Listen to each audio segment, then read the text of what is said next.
sambutannya pada pendengar.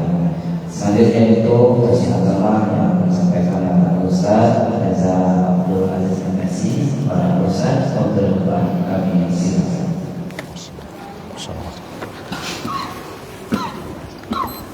Izin ya Pak.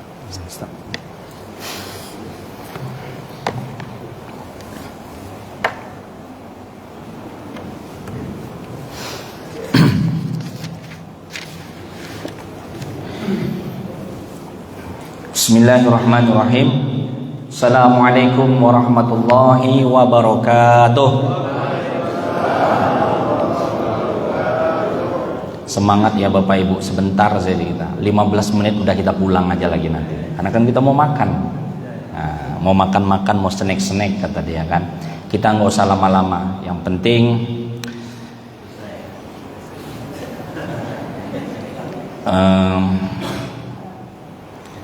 saya tadi Pak diam, saya pikir saya sudah 3 tahun yang lewat daftar haji Pak. Tapi karena kita haji reguler, tahulah berapa tahun di Indonesia ini kan, lama kali. Kita yang diberikan kesadaran sama Allah, diberikan kerinduan untuk pergi ke Baitullah, kok rasanya lama kali gitu ya Mak.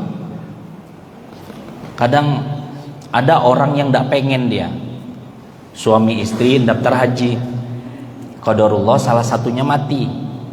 Bukan meninggal, mati. Mati itu nggak kasar, mati itu bahasa Arab.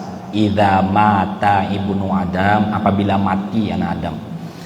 Cuma kalau kita pengaruh kolonial Belanda, ente jangan sebut mati itu kasar, sebut meninggal kata dia. Kalau meninggal itu ada meninggalkan rumah, ada meninggalkan anak, ada meninggalkan istri. Kita sudah termakan sama itu. Jadi mati itu tidak kasar. Tapi jangan pula di perkumpulan orang banyak, mati bini kau, kan segan pula kan gitu kan, meninggal bini kau, adat istiadat kita lah. Saya terdiam Bapak Ibu, ada orang yang nggak pengen naik haji, suami istrinya udah pengen nih, tiba-tiba meninggal lah salah satu pasangannya, anaknya yang gantikan. Dalam hati awak pengen kali rasanya awak jadi anak itu. Kita pengen Bapak Ibu naik haji itu betul. Kalau kita sudah naik haji, udah lengkap rukun iman, rukun Islam kita yang kelima. Paling tidak di batu nisan nanti Pak Ketua ada hanya. Itu baru sekali. Kalau 2 kali, kalau 3 kali nggak tahu. Langsung saja kita mulai Bapak Ibu. Kita 20 menit tidak lama-lama. Sebab saya dari Taluk Kuantan jauh. Karena di sini ada sedikit urusan, diminta sama salah satu teman kita untuk ngisi di sini. Nah, yang jadi kendala ini Pak Ketua minta maaf. Saya lillahi taala, saya dipanggil di mana saja saya tidak mau dikasih honor. Nah, itu yang pertama. Jadi saya memang ikhlas lillahi taala ke sini. Tapi yang buat terkejut tahu Bapak, dapat info rupanya harga solar naik, betul ya? 25.000 Pak. 100.000 baru 4 liter. Wah, tahu gitu awak beli ini Faribon lah. Ini terbeli Fortuner pula, yang diesel pula. Menangislah orang pakai Fortuner. Oke Bapak Ibu, kita mulai lagi dari awal. Ikan sepat, ikan gabus makin cepat makin bagus. Saya tidak mau ikan kakap, ikan lele banyak cakap bertele-tele. Yang penting ikan mujair, ikan sembilang. Kalau sudah cair saya pun pulang. Enggak bercanda Bapak Ibu. Kan tadi kita bilang kita enggak nerima honor ya. Kita ulang lagi. Bismillahirrahmanirrahim. Assalamualaikum warahmatullahi wabarakatuh. Ini semangat. Jadi kita enggak ngantuk Bapak Ibu. Nanti ngantuk. Penyakitnya orang kajian itu cuma 2. Kalau bapak-bapak sudah nyender ke dinding, enggak nuduh Pak, tapi kalau udah nyender ke dinding, nah, mulailah kawan itu mikir kan masalah hidup kan, ketap, ketip, asap itu hilang. Kalau ibu nih, kalau biasanya kalau kajian itu kalau sudah kongko, ustadznya ceramah di depan, dia ceramah di belakang. Apa yang dibahas itu Bu? Pokoknya apapun yang dibahas di desa, saya kan desa Taluk Kuantan sana Pak. Apapun yang dibahas sama ibu itu pasti akurat. Entah apa saja dibahas. Pokoknya kalau suara ibu-ibu itu semakin kecil, semakin kecil pokoknya itu beritanya makin akurat lah tuh. Oh, kalau di sini nggak ada ya. Oh, di sini beda jamaah Nur Ilah ini berbeda. Itu di sana Bapak Ibu, di sana. Kalau di sini nggak ada. Di sini insya Allah calon surga semua, amin. Nggak mulai-mulai kita Bapak Ibu. Bismillahirrahmanirrahim. Innal hamdalillah wa nasta'inuhu wa nastaghfiruh. Wa na'udzu billahi min syururi anfusina wa min sayyiati a'malina. May yahdihillahu fala mudilla lahu wa may yudlilhu fala hadiyalah. Alhamdulillahi rabbil alamin. Wassalatu wassalamu ala asrafil anbiya'i wal mursalin wa ala alihi wassahbihi rasulillahi ajmain. Qala Allah Ta'ala fil kitabihil karim fi surati At-Taubah. Bismillahirrahmanirrahim. Laqad taballahu 'alan nabiyyi wal muhajirin wal ansar alladzina ittaba'uhu fi sa'atil 'usra min ba'di ma kada yazighu qulubu fariqin minhum thumma taba 'alaihim innahu bihim raufur rahim. Jadi ayat ini nanti akan kita kaji dua. Yang pertama esensi dari ayat ini, yang kedua apa asbabun nuzul ayat ini. Semoga dalam 20 menit kita selesai. Karena harus ada yang kita bawa pulang Bapak. Jangan yang kita bawa pulang cuma makanan di perut. Tapi kalau bisa pemahaman kita agama lebih baik. Wajiblah kita bersyukur kepada Allah, yang mana Allah telah memberikan nikmat kepada kita yang sangat banyak. Nikmat yang sangat luas. Nikmat yang tidak bertepi. Karena nikmat itu luas Ibu, jangan sempitkan nikmat itu hanya perkara harta. Terlalu kecil Pak.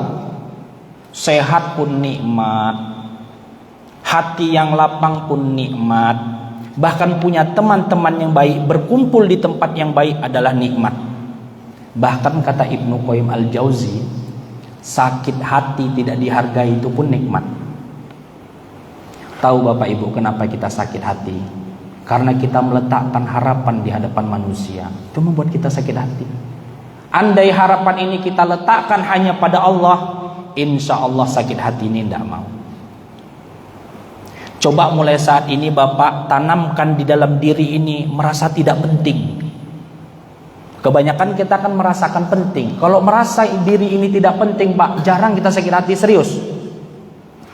Merasa diri ini penting, kita bisa memberikan bantuan kepada orang lain. Ketika kita beri bantuan, orang tuh nggak ngucapin terima kasih. Tengoklah kok besok, nggak ku kasih lagi bantuan. Nggak usah ketua kasih bantuan, ini Pak JC ku kurang ajar stek. Nah, nggak mau dia. Itu merasa kita penting, kita bisa memberikan bantuan orang lain. Merasa kita penting, kalau kita lebih berilmu, kita pengen dipanggil ustadz Pak. Nggak dipanggil ustadz, cemberut wak tuh. Kalau nggak dipanggil dosen ataupun guru. Merasa diri ini penting, kalau kita ini hadirnya itu disambut, kalau kita tidak disambut kita marah Pak. Coba mulai dari hari ini kita hilangkan perasaan tidak penting. Agar kenapa? Agar hati ini tidak sakit hati ketika tidak sesuai dengan apa yang kita harapkan. Karena Pak, dunia ini kalau kita tidak ada mati, nggak ada apa-apanya, nggak ngaruh. Ekonomi tetap berjalan, orang tetap jualan, masyarakat tetap ada. Kalau kita mati, dunia ini tidak ada apa-apanya. Dunia ini tetap berjalan pada waktunya. Dunia ini tetap berjalan sesuai dengan rule-nya, dengan aturannya. Berarti kita ini memang tidak penting hidup di dunia ini. Maka kata Allah, "Wa ma khalaqtul jinna wal ins illa liya'budun." Kita ini sebetulnya tidak penting Pak hidup di dunia ini. Nggak ada kita ini, sebab kita diciptakan ini nggak ada. Tapi kenapa Allah adakan? Illa liya'budun, cuma untuk beribadah. Nah, ibadah ini bukan cuma sholat Bapak Ibu. Niatkan aktivitas dunia hanya untuk mencari ridho Allah, itu ibadah tuh. Mencari nafkah ibadah, gojek ibadah, catering ibadah, pergi jalan-jalan pun ibadah untuk mensyukuri nikmat Allah. Kaitkan segala aktivitas dunia hanya untuk akhirat, jatuhnya ibadah dan minim penyelewengan. Mulai hari ini Bapak Ibu tanamkan di dalam hati merasa diri tidak penting, agar diri ini tidak sakit hati ketika sesuatu terjadi yang tidak sesuai kita harapkan. Nah, merasa tidak penting dan tidak dihargai itu pun bagian dari nikmat Allah yang mentarbiah kita agar kita hanya berharap dan murojaah kepada Allah Azza wa Jalla. Bapak ini diam apa paham apa ngantuk nih? Karena biasanya kalau ngisi anak-anak SD, anak SMA, wah itu agak rame Pak. Tapi kalau bapak-bapak ini, karena mungkin banyak kali pikiran bapak ini kan, banyak yang dipikirkan, iko siap pulang kok mau awak, wah itu dia. Ngantuk apa paham bapak nih? Paham ya? Alhamdulillah. Biar kita sambung dikit. Kalau enggak selesai nih bapak ibunya. Nah, salawat berberaterakan salam tidak lupa pula kita hadiahkan kepada junjungan alam baginda Rasulullah Sallallahu Alaihi Wasallam. Kata Rasul, barang siapa yang rajin bersolawat pasti untung. Pasti untung tuh. Apa untungnya? Satu, mendapatkan syafaat Rasulullah nanti di akhirat. Jadi kalau kita solawat untuk dunia baik, kan ada Pak hadisnya, kalau kita terlilit hutang, kalau kita pengen dimudahkan urusan, ada hajat, baca solawat agar terkabul. Baik Pak. Tapi saatnya kita mendewasakan diri, solawat bukan untuk perkara dunia, tapi untuk perkara akhirat. Dengan mengharap perkara akhirat, moga-moga ada turun keberkahan dari perkara dunia. Nah gitu dia. Jangan dunia dulu kita harapkan, akhirat dulu. Dari sana berkahnya baru turun ke dunia. Solawat ini kalau kita wajib bacakan itu pasti untung. Nih Bapak Ibu nih yang sudah duluan hidup daripada saya, kita curhat sedikit saja. Dunia ini Bapak nggak tempatnya orang menang.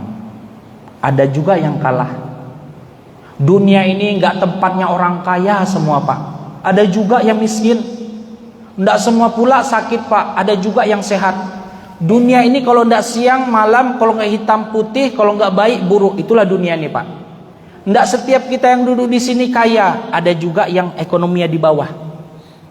Tidak setiap kita yang duduk di sini itu sehat. Ada juga yang sakit meskipun kita tahan. Dunia ini Pak tidak ada kepastian, meskipun sesuatu itu sudah kita dapatkan.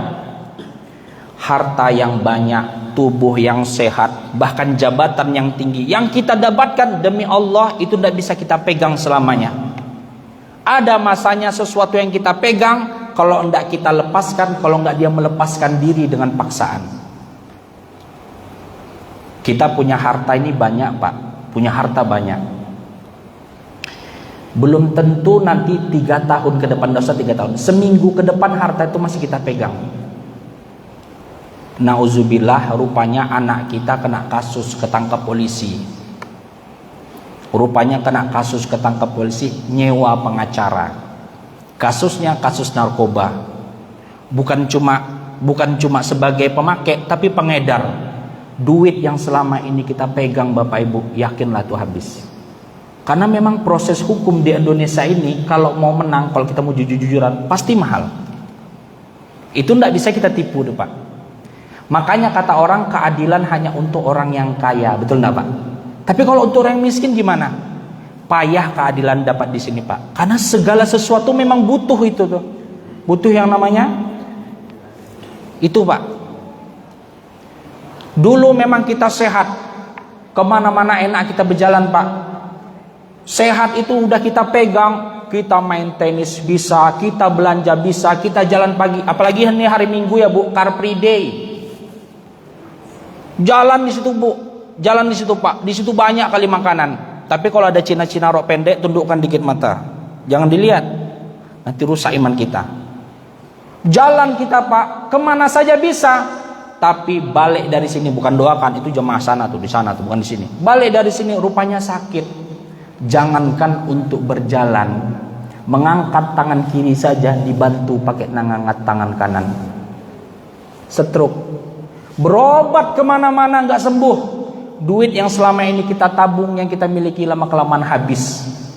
Yang dulu sehat nunjuk-nunjuk orang kerjanya, yang dulu bicaranya kuat, pengen harus selalu didengarkan, begitu kena stroke, jangankan nunjuk orang dan berbicara, bicaranya cadel.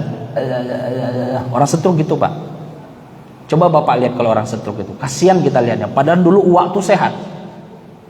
Jadi kalau di dunia ini tidak ada jaminan apa sesuatu yang sudah kita pegang itu tidak bakalan lepas. Jadi jangan terlalu kita pegang, dan kita harus memegang siapa yang memegang jaminan itu. Siapa yang memegang jaminan itu adalah Allah. Tapi kata Rasulullah, kalau kau memang ingin untung, rajinlah bersolawat. Sudah kujamin pasti engkau akan mendapatkan syafaat. Sekarang ini Pak, kita tidak butuh. Tapi nanti ada masanya apa yang kita anggap paling berharga di dunia ini tidak akan lagi berharga ketika kain ini berganti dengan selimut warna putih 3 lapis. Ikat atas, ikat bawah, ikat tengah, pocong. Itu baru tidak berguna lagi Pak. Kalau sekarang yang bergunakan harta Bu.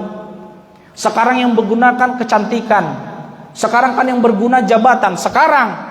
Tapi nanti ada masanya ketika kita mati, harta yang selama ini kita pegang akan kita lepas. Jabatan yang selama ini kita pegang baru sehari mati ada yang pengganti. Begitu juga dengan apa yang kita miliki. Semua akan kita lepas. Tidak ada jaminan. Kalau kita pengen mendapat jaminan nanti yang paling berharga seperti solawat, rajinlah bersolawat. Pasti kita mendapat jaminan syafaat dari Rasulullah. Kalau sekarang tidak kita butuhkan, karena kita masih sehat, karena kita masih di dunia. Tapi nanti apa yang kita anggap paling berharga di dunia, ketika kita mati tidak lagi berharga. Yang berharga apa Pak? Solawat tadi. Nah, coba sekarang kita lengkap. Kita semangat Bu, biar kita dicatat sama malaikat nih. Sama-sama kita bersolawat kepada Rasulullah Sallallahu Alaihi Wasallam. Semoga kita semua dikumpulkan sama Allah di surganya para nabi yang paling tinggi. Amin ya robbal.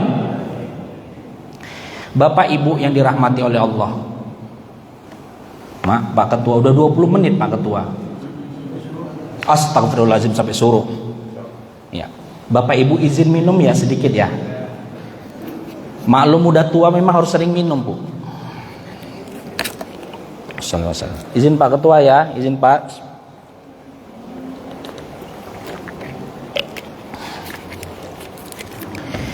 Bapak Ibu yang dimuliakan oleh Allah, Allah berfirman di dalam surat At-Taubah, At-Taubah ayat 117. Saya bacakan, saya artikan satu persatu, nanti kita tahu esensinya. Bismillahirrahmanirrahim. Laqad taballahu 'alan nabiyyi, sungguh Allah telah menerima taubatnya para nabi. Wal muhajirin wal ansor, dan orang-orang muhajirin dan ansor. Alladzina taba'uhu fi sa'atil usra, dan orang-orang yang mengikuti jalan taubat setelahnya. Mim ba'di ma kada yazighu qulubu fariqam minhum, yang ketika itu hampir saja hati-hati orang muslimin itu mau berpaling dari jalan Allah. Tsumma taba alaihim, kemudian mereka bertobat dan Allah terima. Innahu bihim, sungguhnya Allah terhadap orang-orang yang sering bertaubat tadi, Raufur Rahim, maha lembut, maha baik dan maha penyayang. Ayat ini kita baca orang awam aja pasti tahu esensinya apa tentang taubat. Jadi taubat ini Pak merupakan suatu perbuatan yang Allah sukai dan cintai. Innallaha yuhibbut tawwabin wa yuhibbul mutatahhirin. Allah itu suka kepada orang yang taubat dan suka orang yang menyucikan diri. Kalau kita sering taubat Pak, jiwa kita ini suci. Meskipun kesalahan kita banyak di waktu muda, entah apa-apa kerjaan waktu muda Pak. Meskipun dosa kita tinggi menyentuh sampai pintu langit, kalau kita taubat habis disasap. Apapun yang kita lakukan, kalau kita taubat pasti Allah terima. Ini dalilnya.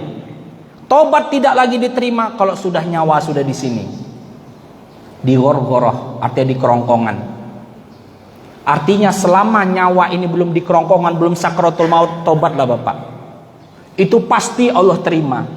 Saking unik dan hebatnya taubat ini, Allah abadikan di dalam solat. Makanya namanya ada solat taubat. Ibnu Qayyim Al-Jauzi dalam sehari, di malam hari saja, dia mampu solat taubat 11 kali. Naik taubat 2 rakaat salam sampai 11 kali. Ditanya sama murid Ibnu Qayyim, kenapa kau sholat taubat sering kali? Aku ada 3 penyebabku. Yang pertama, aku tidak tahu kesalahanku ini disadari ataupun tidak, menyakiti hati manusia ataupun menyakiti dari perasaan, makanya aku taubat. Yang kedua, kenapa aku taubat? Karena aku menyadari bahwasanya aku tidak tahu dosa mana yang mendatangkan murka Allah. Kadang kuanggap kecil Pak dosa itu Pak, cuma berbohong saja, tapi itu yang membuat Allah murka kepada kita, makanya aku tobat. Yang ketiga, aku tidak tahu sampai kapan umurku bisa aku pegang. Aku pingin ketika aku nanti mati, aku Allah kelompokkan sebagai hamba yang sering taubat. Nah sekarang Bapak Ibu, dalam sehari ada nggak kita sholat taubat? Kita jarang. Yang seringnya kita malam tahajud.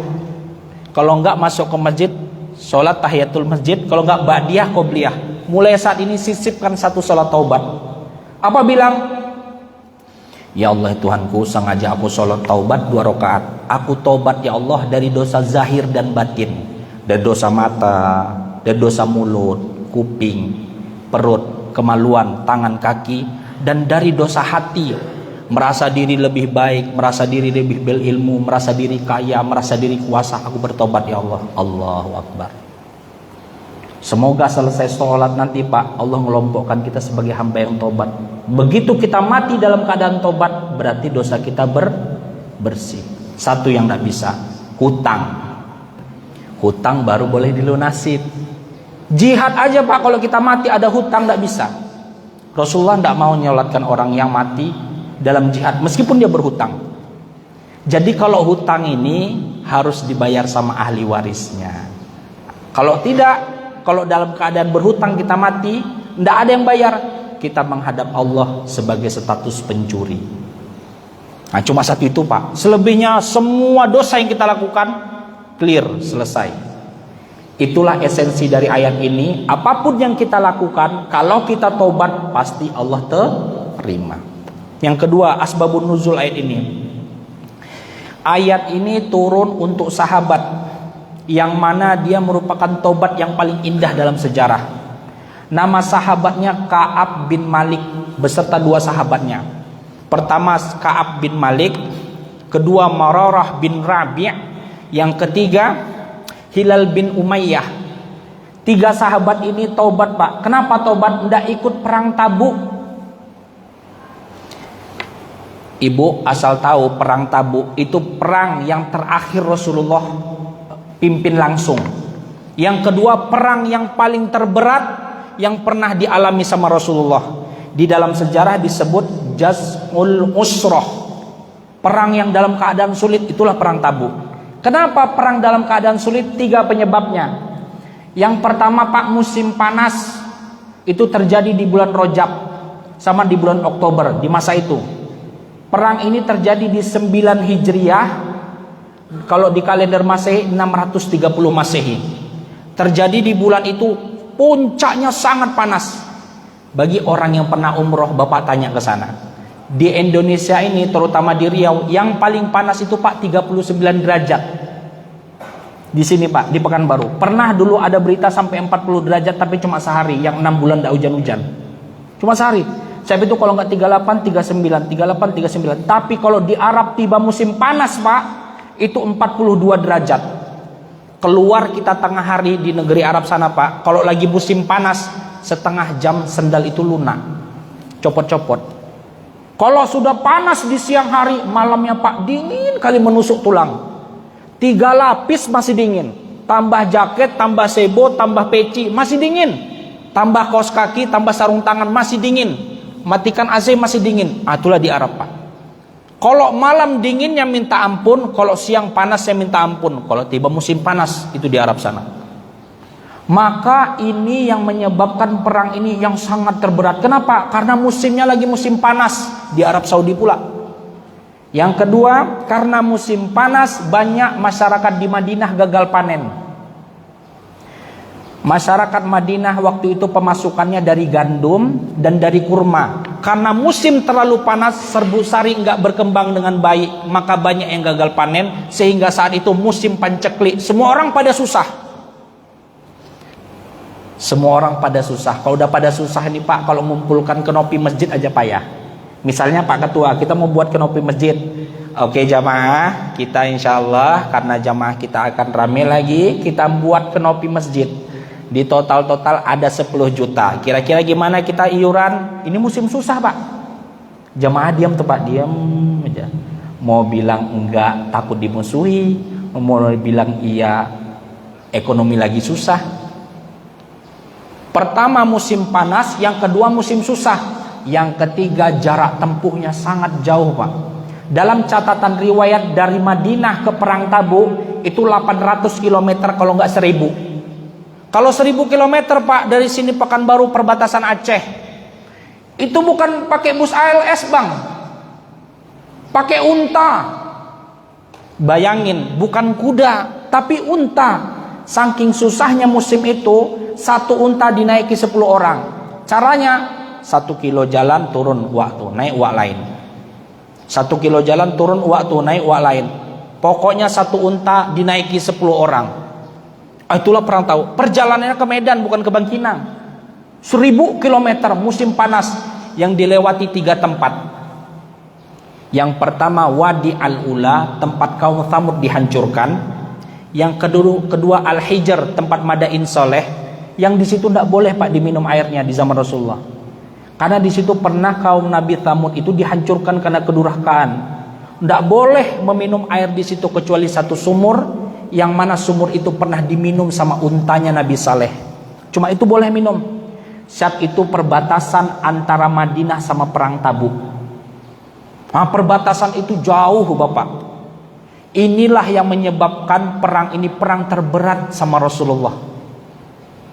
Sehingga ketika itu perjalanan itu 20 hari Pak. 20 hari perjalanan ke Tabuk, 10 hari bermukim di sana, 20 hari dari Tabuk ke Madinah. Totalnya 50 hari perjalanan. Jalan kaki dan naik unta barengan, ganti-gantian. Kalaulah kita hidup di masa itu, apa yang kita lakukan Bapak? Mungkin Pak Ketua, gimana Pak Ketua nih? Lanjut. Astagfirullahaladzim. Izin Pak Ketua minum dulu. Izin ya Pak. Kalaulah kita hidup di masa itu, apa yang kita bilang sama Rasulullah? Ayo semua jamaah Nur Ilahi, kata Rasulullah, kita mau ngadakan Perang Tabuk. Kemana Rasulullah? Ke perbatasan Aceh, naik unta. Apa yang kita lakukan? Maka Perang Tabuk inilah yang pembeda mana orang yang munafik keluar sifatnya, mana orang beriman keluar sifatnya. Orang munafik tidak mau ikut Pak, dia banyak alasannya. Dibilang dirinya sakit, dibilang istrinya sakit, dibilang anaknya sakit, dibilang orang tuanya sakit. Karena mereka tanggunganku ya Rasulullah, aku nggak mungkin hadir. Tapi bagi orang beriman ini merupakan sesuatu hal yang penguji keimanan. Kalau aku lolos dan lulus, aku dicatat sebagai orang beriman. Tapi bagi orang munafik, inilah penyebabnya 3 sahabat tidak ikut Pak. Taubat 50 hari baru diabadikan dalam Al-Quran, taubatnya diterima. Siapa namanya? Ka'ab bin Malik. Pulang Rasulullah dari Tabuk, muka merah Rasulullah itu merah padam Pak karena kepanasan. Datang Ka'ab bin Malik beserta 2 sahabatnya. Ya Rasul, izinnya Rasul, kami nggak ikut perang. Kata Rasul, apa yang menyebabkan kau nggak ikut perang? Kau sakit? Enggak ya Rasul. Orang tuamu sakit? Enggak ya Rasul. Anakmu sakit ataupun istrimu? Enggak ya Rasul. Apa yang menyebabkan engkau nggak ikut perang? Ka'ab bin Malik ini Pak hebatnya, udah dia salah nggak mau bohong. Jujur dia, ya Rasul, aku malas dan aku menunda-nunda ikut berperang. Jadi sahabat ketika siap-siap, aku nyiapin unta juga ya Rasul, tapi sengaja aku lambat-lambatkan sehingga aku tertinggal sama rombongan. Itulah ya Rasul, aku nggak mau bohong, aku memang malas, aku memang menunda-nunda kebaikan. Rasul diam Pak. Rasul kenapa diam? Kalau aku tobat, aku diterima enggak ya Rasul? Diam Rasulullah Pak. Tahu perasaan Rasulullah gimana? Ndema aden sih pai ke sana sama sahabat. Wah angpulo ndak. Gitulah para sakit hati ya Rasulullah. Tapi Rasulullah diam. Kata Rasul kepada Ka'ab bin Malik, tunggu perintah dari Allah. Tobatmu diterima ataupun tidak, aku tidak bisa memutuskan. Tunggu perintah dari Allah, pergi Rasul. Tapi sebagai hukuman, engkau beserta 3 orang sahabatmu akan kami diamkan sampai perintah itu turun, sampai ayat turun tentang menjawab tobat kalian. Didiamkan Pak sama kaum muslimin selama 40 hari, tidak turun ayat tambah 10 hari lagi. Jadi 50, istrinya suruh menjauhi suami ini yang bertiga orang ini akibat hukuman. Bayangkan Pak, kita hidup di tengah masyarakat muslim, tapi kita didiamkan sama orang. Diam Pak. Misalnya Pak Ketua, Assalamualaikum, kita diam aja. Karena Rasulullah bilang diamkan. Pak, iko bara Pak sekilo Pak, diam aja. Pak, kemana Pak, hari ini undangan, diam aja. Pokoknya apapun kita mengajak bicara, bahkan mengucapkan salam, didiamkan sama seluruh kaum muslimin. Sedih kali hati Ka'ab bin Malik beserta 2 orang sahabatnya. Sholat malam dia Pak selama 50 hari, menangis sampai kering air matanya, minta taubat, baru Allah turunkan. Surat ini menggambarkan kepada kita Bapak, bahwasanya kita memang harus sadar dan sabar menerima hukuman yang Allah berikan kepada kita. Nih, kita kan umur sudah tua Pak. Banyak yang dosa yang kita lakukan. Mungkin sakitnya badan, mungkin payahnya pasangan diatur, mungkin anak kita yang payah dididik, itu akibat dosa kita dulu waktu muda Pak. Sabar saja. Semoga nanti kalau Allah timpakan, suatu saat nanti kita berdiri di akhirat, tidak Allah balas lagi, karena kita sabar menerima cobaan. Yang kedua, apapun keadaan Pak, jujurlah. Karena jujur itu berbuah surga, bohong itu berbuah neraka. Meskipun Pak kita tidak enak di tengah masyarakat, jujur saja. Karena seringkali jujur itu buahnya manis, tapi belakangan meskipun pahit di depan. Tapi kalau kita bohong Pak, manis di depan, hancur di belakangan. Biasanya kalau orang berbohong, pertama dia berbohong dan akan menutupi dengan kebohongan lain. Ini kisah dari Ka'ab bin Malik. Maka dari sini Bapak Ibu yang dirahmati oleh Allah, yang pertama, kalau kita berdosa, kita selalu bertobat, pasti Allah terima. Umat Rasulullah ini Pak, jangankan bertobat, baru niat tobat saja sudah Allah terima. Baru niat tobat, tinggal kita tunggu eksekusinya, kita tobat apa tidak. Baru niat tobat. Kisah yang paling masyhur dalam kitab Duratun Nasihin, itu ada orang yang membunuh 99, mungkin Bapak sudah dengar semua.